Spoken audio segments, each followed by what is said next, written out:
Amém.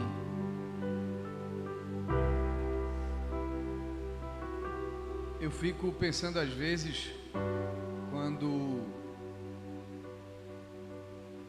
Pedro esteve lá naquele monte do Senhor e ele disse: Senhor, vamos fazer aqui 3 tendas.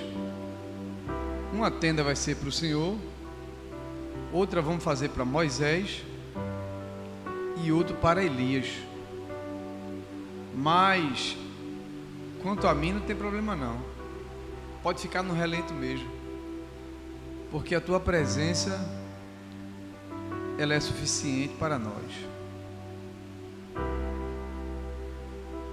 Parece-nos que ali Pedro não estava vendo uma grande turva, uma grande multidão. Ali não estava havendo show pirotécnico, né? Aquele final de ano que os fogos coloridos tomam conta do espaço do céu. Mas eles estavam simplesmente na presença daquele que é tudo em todos. Então ele não exigiu muita coisa não. Na verdade ele não exigiu nada. Só disse: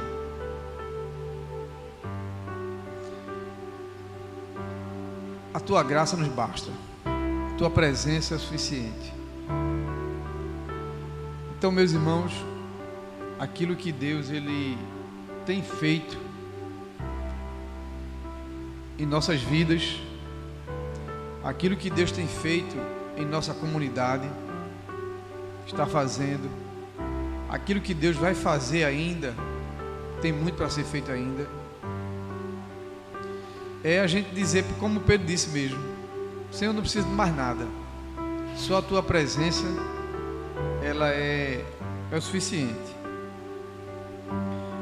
Tem um louvor muito antigo que eu gosto muito, Nilma não precisa nem cantar, nem Alexandre tomar a voz, mas ele diz assim, vai combinar exatamente com essa noite: nesta noite feliz, neste santo lugar, eu marquei um encontro com Deus.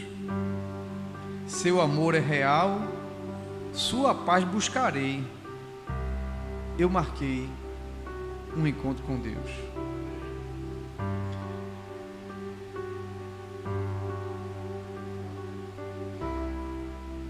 Nós não precisamos de grandes cantores, nós não precisamos de pessoas, artistas renomados para chamar para a nossa igreja, para que encha, sabe? Para que fique lotada, para que a gente agrade a Deus. Não precisa.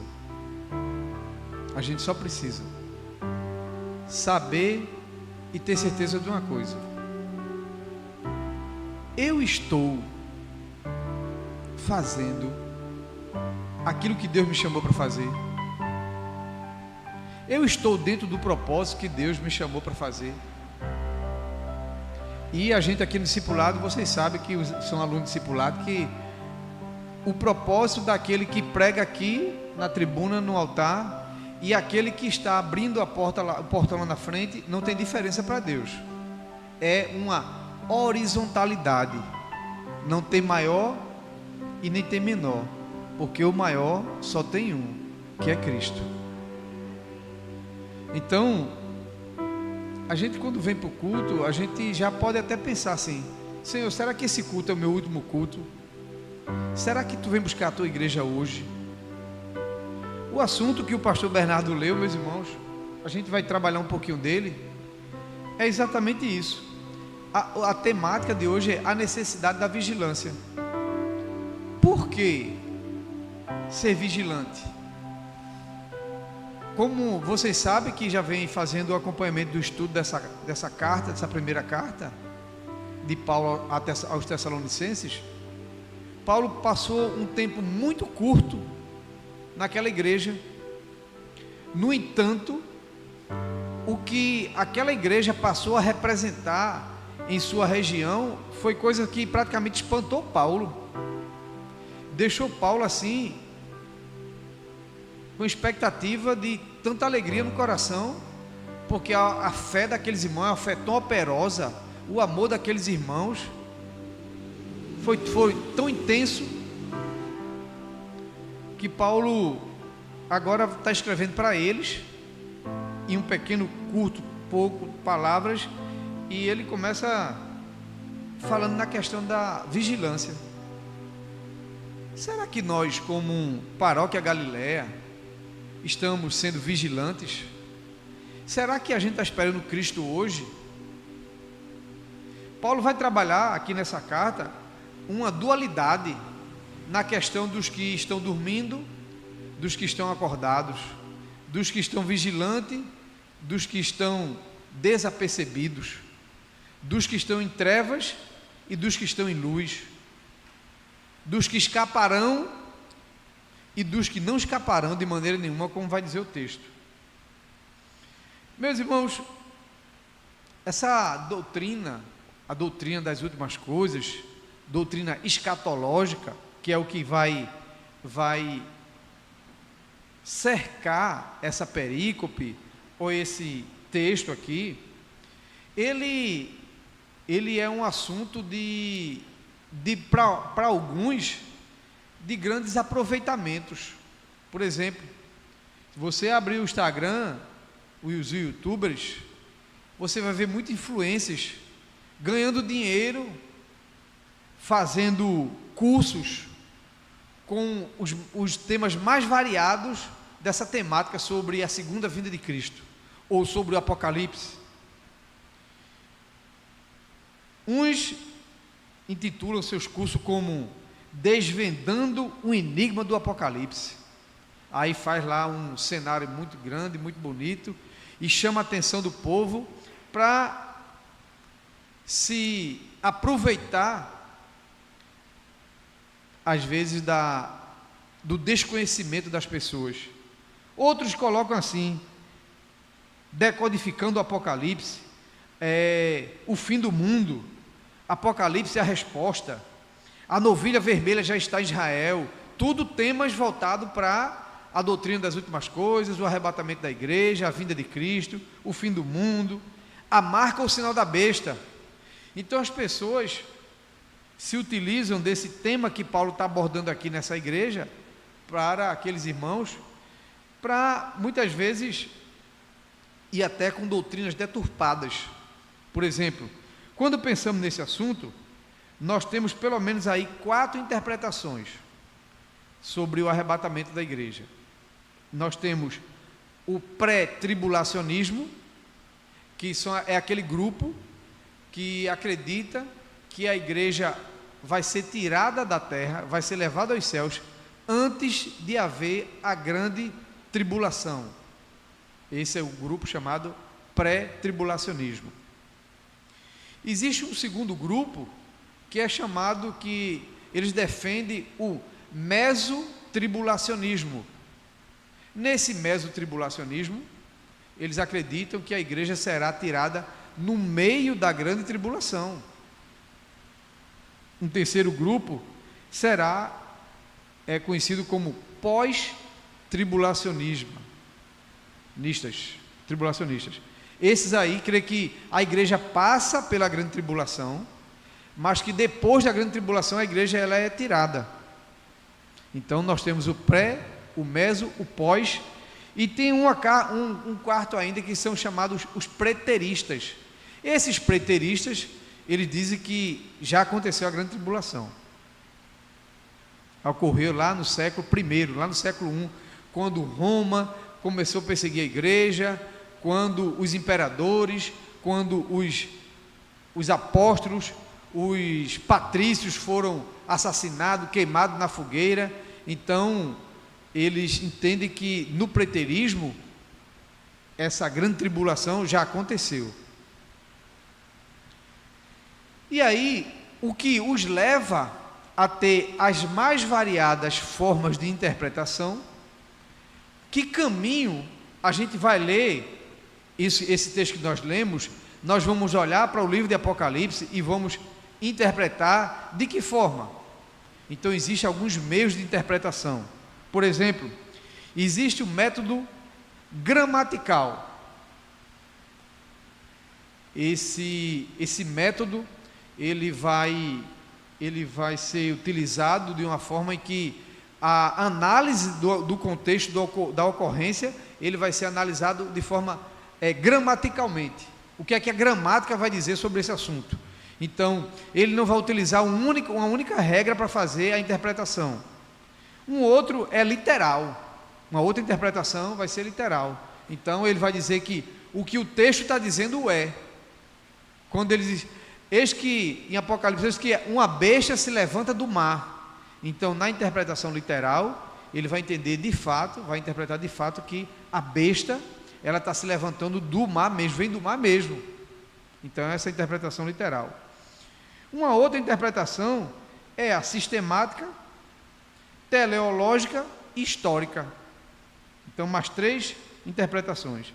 Então, dependendo da corrente interpretativa da pessoa que vai ler o Apocalipse, ou Coríntios 15, que também vai falar sobre arrebatamento, ou Tessalonicenses 4, 5, dependendo da corrente que ele for ler, do método interpretativo, ele vai então interpretar. É por isso que existem essas mais variadas linhas de correntes e interpretações.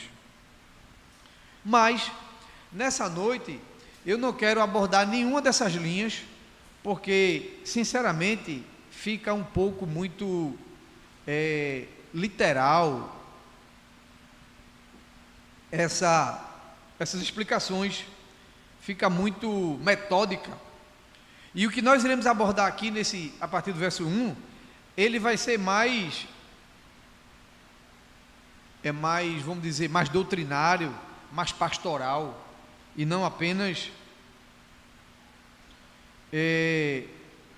alegórico, como nós lemos aqui. Então, meus irmãos, olha agora para o versículo 1 da sua Bíblia, e você vai ver aí que Paulo vai estar escrevendo para esses irmãos. Irmãos, no que se refere a tempos e épocas, não há necessidade que lhes escreva. Observe aqui que Paulo está dizendo o seguinte, que eu não vou trabalhar com vocês com relação a que tempo esse arrebatamento da igreja vai acontecer. Paulo vai dizer mais na frente como é que vai acontecer, de que forma. Agora, Paulo não vai ser aquela pessoa que vai datar, dizer que data, que ano, que mês, que dia vai acontecer o arrebatamento. E aqui, em nossos dias hoje, por exemplo, tem algumas pessoas que já fizeram, diversas pessoas que já fizeram previsão de quando Cristo viria buscar a sua igreja, mas todas elas falharam, porque quando até o próprio Jesus, você lembra, quando ele foi indagado, quando será isso vai acontecer?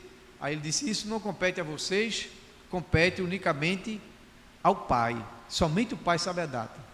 Então, meus irmãos, se a Bíblia não estipula uma data, então a gente não pode ficar especulando o ano, a data, e quando se trata de que Israel agora está em período de guerra, aí começa agora a vir as especulações. Olha, a guerra está acontecendo em Israel, então a figueira está florescendo, então por uma corrente metodológica dessa aqui, vai dizer que como Israel é a figueira, é o relógio de Deus, então a igreja está pronta de ser arrebatada. Eu acredito também nisso, que está pronta de ser arrebatada, mas não utilizando esses acontecimentos que está acontecendo no nosso mundo, guerra, fome, peste, Covid. Na Covid já disseram que seria exatamente também o arrebatamento da igreja, Covid, queima, inundação, catástrofes, sinais no céu, tudo isso está lá em Mateus 24, tudo isso aconteceria nos finais dos tempos, de fato, mas nós não podemos determinar o ano, nós não podemos determinar a data que Cristo vem buscar a sua igreja. No entanto, Paulo aqui escrevendo a esses irmãos, ele está dizendo assim, olha, é imprescindível que Cristo virá. Inclusive, se você lembrar bem, Paulo vai dizer assim, quando ele vai escrever no capítulo 4, ele vai dizer assim, irmãos, nós que ficarmos vivos, porque esses irmãos mesmo lá de Tessalônica estavam preocupados se teria alguma vantagem entre quem está vivo na vinda de Cristo em detrimento daqueles que já morreram.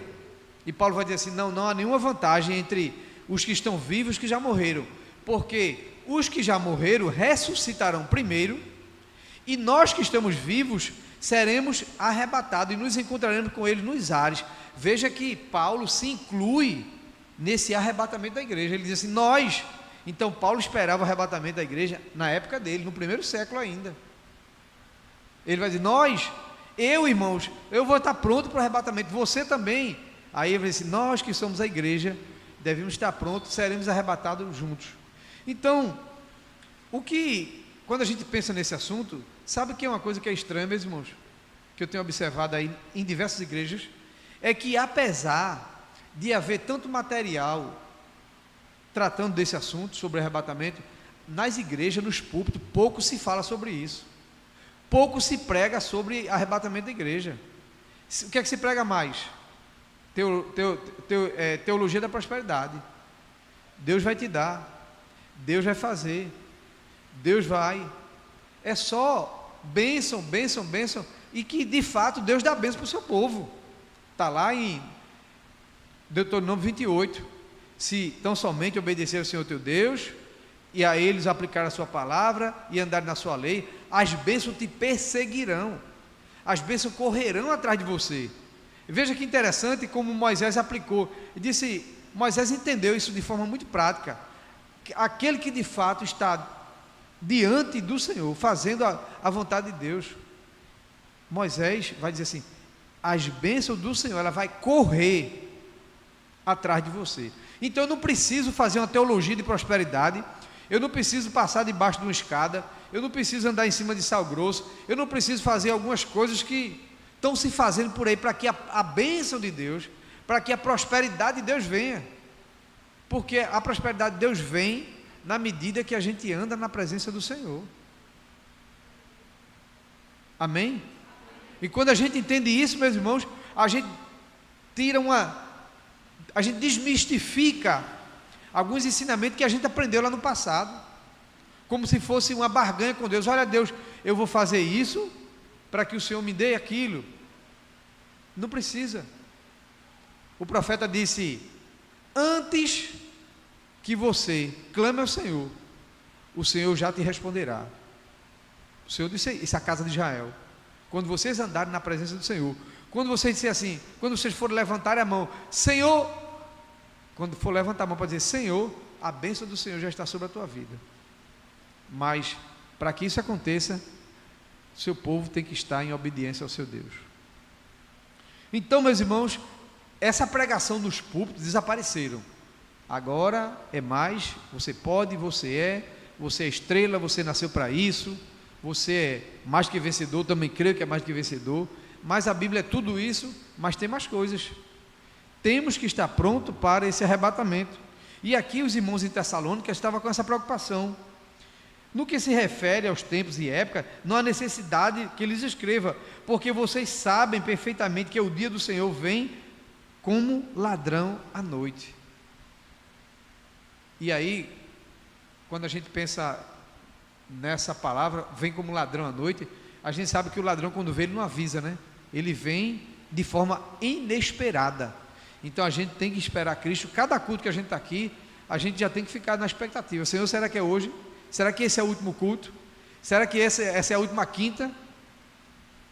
Porque parece que o mundo está num sistema tão avassalador, que a internet, o Instagram, o YouTube, os TikTok, as coisas estão passando assim na vida das pessoas, que as pessoas não estão pensando mais nisso. Não estão pensando mais, porque não tem tempo mais de ler a Bíblia, porque a telinha do celular é muito boa, é só passar o dedinho para cima, para cima, para cima, e é cada notícia boa, cada coisa nova, e vai aprendendo, vai aprendendo. É uma infinidade.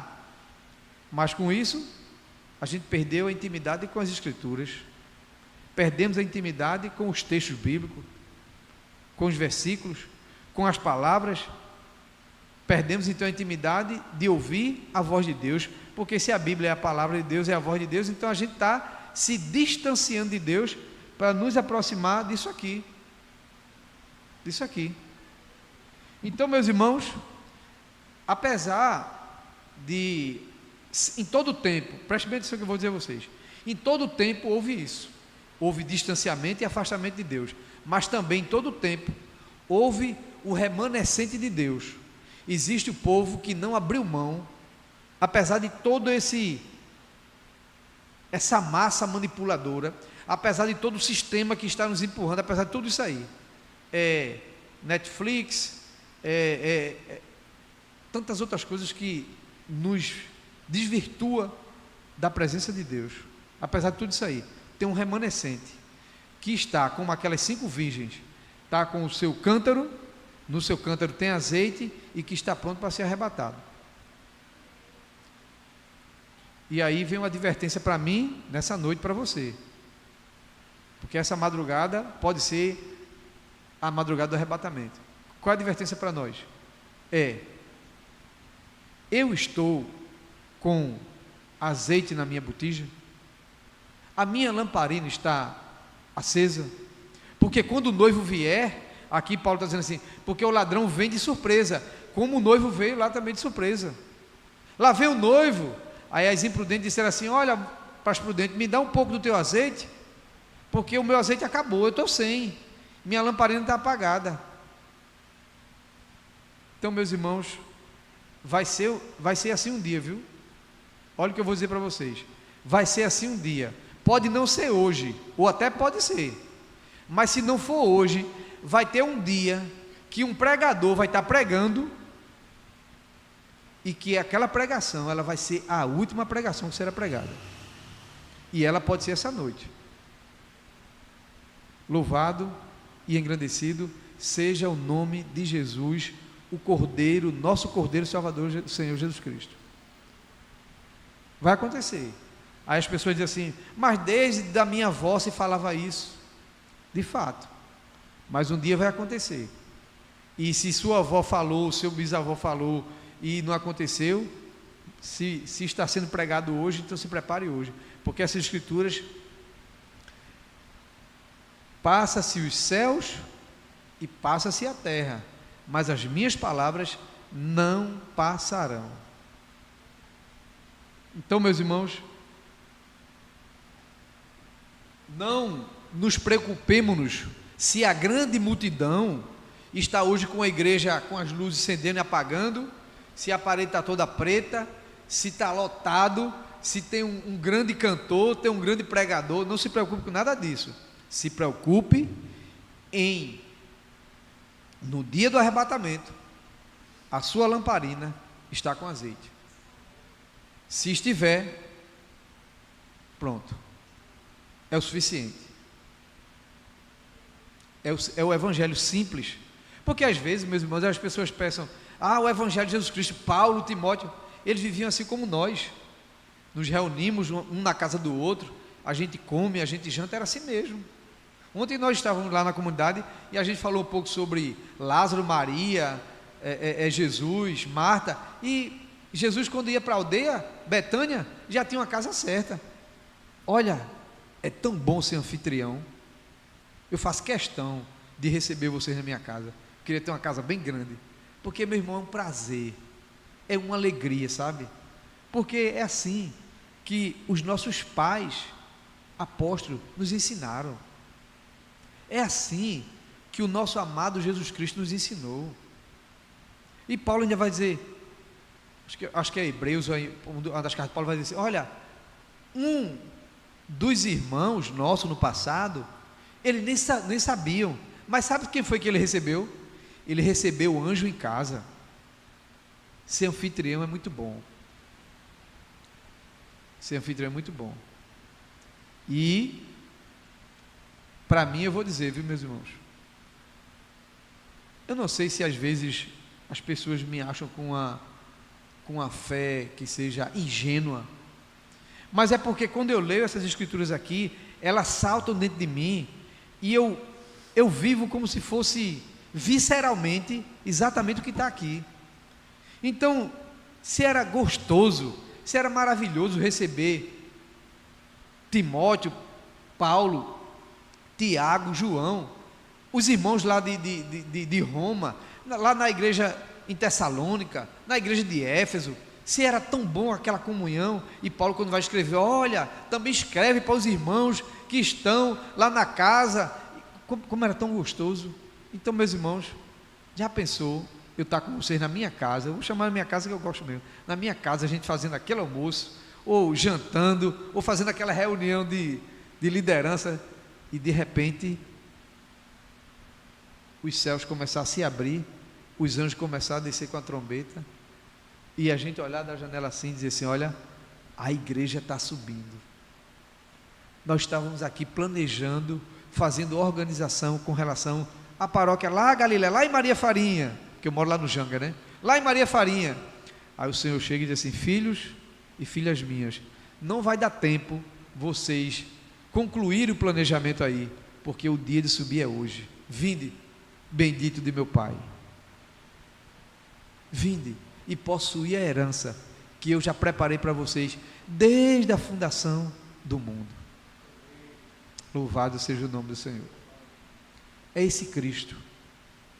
Não é nada laboroso, não é nada místico, transcendente, nada disso, meus irmãos. Essa presença suave, meiga, é isso. Isso é ser cristão. Isso é viver o Evangelho. Somente isso. Mas eu vou correr, viu? Porque, Jesus, o pastor disse que chora, mas quando a gente começa a falar do céu, mesmo, parece que o céu desce, aí invade o coração, invade a mente, e a gente só quer quer ir para o céu também.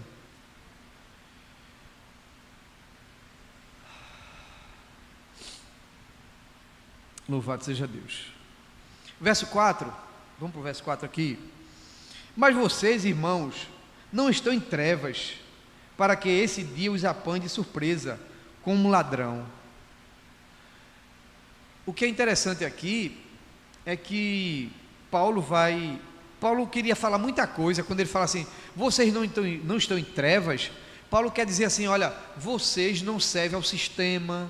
É porque esse treva aqui que Paulo colocou, ele fez um resumo, ele fez um pacote, porque não dá tempo para falar muita coisa, principalmente naquela época em que as cartas, em que a escritura, em que não tinha os recursos que nós temos hoje para escrever, tablet, celular, e-mail, WhatsApp, não tinha nada disso. Então era caro, a escrita era cara, o material também para ser escrito era caro, a ambiência não era uma ambiência clara, era escuro também. Se ele tivesse, principalmente quando ele estava preso, escrevendo lá, era inóspito escrever o que ele escreveu, só sendo a graça de Deus mesmo sobre a vida dele. Mas ele queria dizer muita coisa, mas ele fez um pacote e disse assim, meus irmãos, mas vocês não estão em trevas como os outros ou como os demais. Então Paulo aqui ele vai separar dois grupos, os grupos que estão sem conhecimento.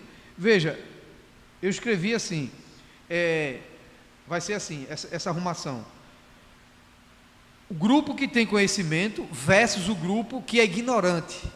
Paulo vai discorrer isso aqui entre o versículo 1 e 2. Já no versos 3 e 5, ele vai dizer assim, o grupo que está na expectativa da vinda de Cristo, e o grupo que vai ser surpreendido com a vinda dele. O terceiro, ele vai falar sobre a sobriedade, sobre aquele grupo que está sóbrio, como nós estamos aqui, totalmente sóbrio, que se Cristo viesse aqui agora, meus irmãos, eu vou ser sincero a vocês, eu tenho certeza que eu ia começar a ver as vestes de vocês caindo no chão, e vocês recebendo as vestiduras incorruptíveis, corpo brilhoso. Será um corpo brilhoso, não será esse corpo carnal não, será translúcido, corpo brilhoso, e certamente a igreja a laje não vai segurar a gente não, a gente vai subir. Então Paulo tinha certeza disso. Então a sobriedade versus a embriaguez, está lá no capítulo 5, versículos 6 a 8, e por último, salvação versus julgamento. A salvação para nós que vamos ser salvos versus aqueles que serão julgados, que ele vai dizer assim, já no finalzinho do capítulo, versículo 4, versículo 3, ele vai dizer assim, de modo nenhum escaparão. Então você vê que Paulo aqui vai trabalhar com dois grupos, os grupos que vai subir, mas também aqueles grupos que não vão escapar da grande tribulação. Verso 5: porque vocês todos são filhos da luz, filho do dia, nós não somos da noite nem das trevas. Assim, pois, não durmamos como os demais, pelo contrário, vigiemos e sejamos sóbrios. Então, o que Paulo aqui vai chamar a atenção deles é que eles não são da noite e das trevas, eles não são dos que dormem, mas são do dia e dos que estão sóbrios e vigilantes. O verso 7: ora, os que dormem é de noite que dormem, e os que se embriagam é de noite que se embriagam. Nós, agora ele vai chamar para nós, porém, que somos do dia, sejamos sóbrios, revestindo-nos da couraça, da fé, do amor, tomando como capacete a esperança da salvação. Então, Paulo é muito, eu vou dizer para vocês assim, uma palavra que na verdade, Paulo gosta de ser muito repetitivo. Se você pegar aqui, dentro de 5 versículos, 6 versículos, ele fala várias vezes em ser sóbrio, ser luz, ser dia, ser treva. Ele fica repetindo. Aí uma certa vez perguntaram assim a um pastor: pastor, por que o senhor quando prega, o senhor repete a mesma palavra, a mesma coisa, repete tanto?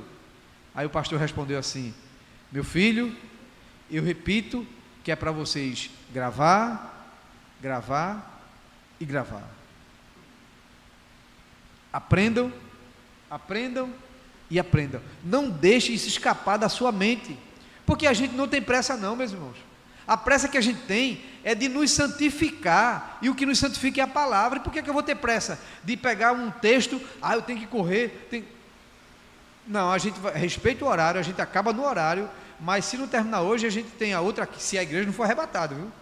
Entre parênteses, se ela não for arrebatada, a gente tem a outra quinta, depois tem a outra quinta, não é, pastor? Não é verdade? Então não tem pressa. Se é pastor, agora lá em cima, lá em cima vai ser bênção demais. Lá em cima tem coisas guardadas tão tremendas que Paulo disse que não é lícito dizer para os homens que está aguardando lá em cima. Jesus dá um flertezinho, ruas de ouro, de cristal, mas lá em cima não tem nem rua, nem de ouro, nem de cristal. Ué, mas o Apocalipse não diz? É porque, é como eu falei, as correntes de interpretação, não é literal. É porque quando João viu lá em cima, João viu coisas tão inefáveis, não tinha no dialeto grego lá da época, e certamente não tem hoje, para dizer o que é que tem lá em cima, que é de tão maravilhoso, tão especial. E João, como sabia que o ouro era caro, cristal é caro, aí João disse: olha, a coisa mais exuberante, mais tremenda que você puder pensar, tem lá em cima. Aí ele pegou e disse: tá bom, então eu vou dizer que é o ouro e que é o cristal. Mas irmão, a glória que está nos aguardando lá, ouro e cristal, não chega nem perto. Não é coisa tremenda? É demais, meus irmãos. É para se apaixonar por Jesus cada vez mais. Não tem como não. Mas vamos terminar aqui o verso 11 por causa da hora já. Vamos ser prudentes também. E aí no verso 8, né, ele vai... Teria tanta coisa para falar aqui nesse 8, meus irmãos, sinceramente. Olha para aí, coisa linda. Nós, porém, não somos do dia, nós somos do dia, sejamos sóbrios. Aí ele vai dizer revestir, olha só, revestir da couraça da fé e do amor. Só isso aqui daria mais outro sermão. Tomando o capacete e a esperança da salvação. Meu Deus. Verso 9: porque Deus não nos destinou para a ira, mas para alcançar a salvação mediante nosso Senhor Jesus Cristo. 10: que morreu por nós para que quer vigiemos, quer durmamos, vivamos em união com Ele. Aí o 11, ele vai fazer aqui, vai concluir, ele vai fechar com a conjunção conclusiva, né? Veja: portanto, consolem uns aos outros e edifiquem-se mutuamente, como vocês têm feito até agora. Então, irmã Cristiane, console irmã Janete. Irmã Janete, console Nilma. Lázaro, console Edmar.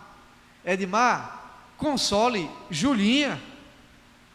Aqui o conselho é: irmãos, console uns aos outros.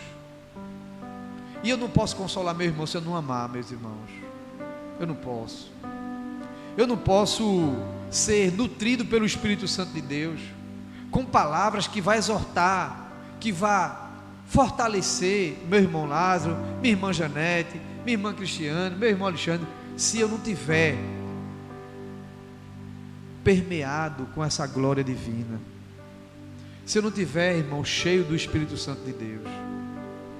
A igreja, a noiva do Cordeiro, ela precisa estar cheia dessa presença de Deus, porque é o Espírito Santo que nos traz, destila a palavra em nosso coração, para que a gente console uns aos outros. É isso que Paulo está dizendo aqui, o versículo 11, finalzinho. Portanto, irmãos, não tenha dúvida, se anime, seja animado, seja confortado. O que Paulo está dizendo é isso aqui, viu? Nessa conjunção aqui. Portanto, vírgula, console uns aos outros e edifiquem-se mutuamente. Não é para falar palavras detrativas, que vá detratar, que vá diminuir, palavras pejorativas, palavras que, em vez de animar o irmão, vai entristecer os irmãos. Paulo está dizendo, faça isso não, meus irmãos. Antes, edifiquem-se mutuamente, como vocês têm feito até agora. Pequeno rebanho da Galileia, vamos continuar, como disse Paulo aqui, edificando uns aos outros na presença do Senhor. Vamos continuar, pequeno que somos, é um pequeno grupo. Jesus tinha 12, pequeno rebanho de Jacó. Vamos continuar mutuamente dizendo, Janete, você é bênção na minha vida, viu?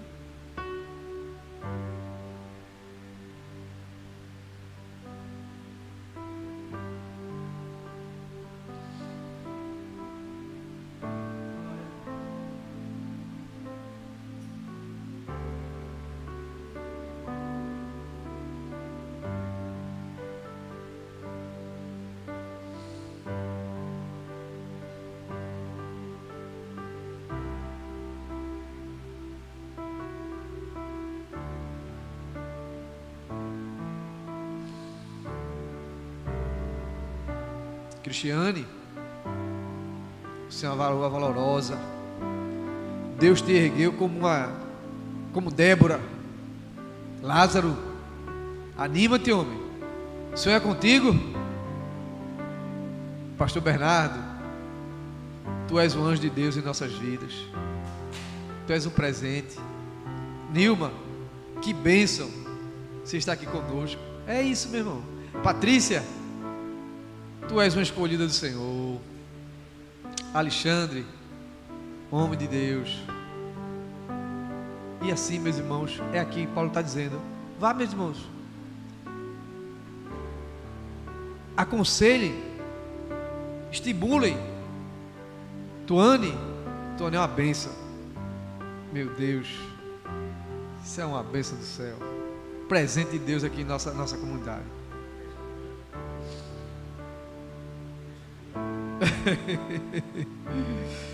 Ah, meus irmãos, temos que acabar aqui.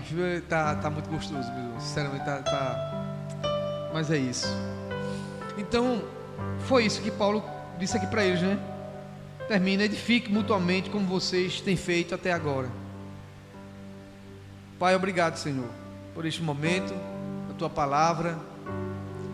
Uma reflexão tão simples, mas que o Senhor tem falado ao nosso coração, como o Senhor tem cuidado desse pequeno rebanho aqui na Galileia, aqui nessa comunidade. Senhor, como somos tão frágeis diante de Ti, mas como temos sentido a Tua boa mão, guiando-nos, Senhor, em cada passo que nós temos dado aqui, Senhor. Muito obrigado, Pai. Abençoa cada membro, cada congregado aqui dessa comunidade. Abençoa cada um deles, Senhor, mesmo que não vieram, que não estão aqui, mas que essa bênção dessa noite que Tu derramaste aqui em nosso meio, alcance cada um deles, onde quer que eles estejam, Senhor. É assim, Pai, a nossa oração, em nome de Jesus, amém.